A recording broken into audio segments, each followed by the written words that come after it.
the reflection allows you to sit back and analyze what happened. Exactly. The mentor asks, so what do you think worked? What do you think did not work? If you are asked to do that again, what do you think? What other options would you consider? So you go to the next step ni David Cole, which is experimentation. You try something else. I think that is You throw the die. that is the same observation with the MBA students who enroll in a program right from college versus those who are required to have 2 years work experience. We were taking the MBA. Those with experience always come out much better.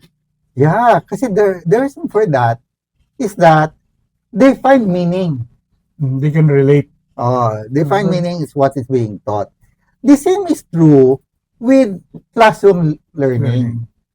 If you do a workshop, if you do training, but after the training that ends, walang impact yon. Yeah. You think, Bobby, this theory or whatever you call it now applies to other life situations? Oh, that's a very interesting question.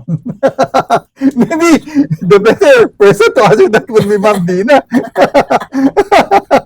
Because I was just thinking, if asked what do you want to do in life, and if you want to be happy, my father used to say, you want to know how to live a happy life? Get married. If you find the right woman, you'll be happy. If you find the wrong woman, you will become a philosopher. So, ibig sabihin, there is a learning from the second case, right? You get to be more reflective, you get to be more philosophical about it, and you can rationalize why your marriage failed or succeed. The problem is that I don't think many of them do reflect because they marry once, twice, thrice, diba? Yes. So they do not learn. They do not learn. Past experience. Kaya Yes. nga kailangan pa din ng mentor. Yes. Kahit na ito learning, what we are saying, kahit na ito classroom, pag naputol yon, classroom lang siya. Walang application on the job.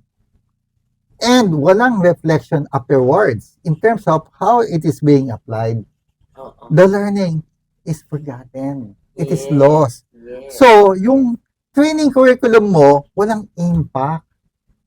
If you're looking for proper impact of your training, is that, one, does your training address what is needed for him to handle the type of experiences that he needs to grow on the job? Kasi even if you provide him training, but he's still doing basically the same job, walang value added in training.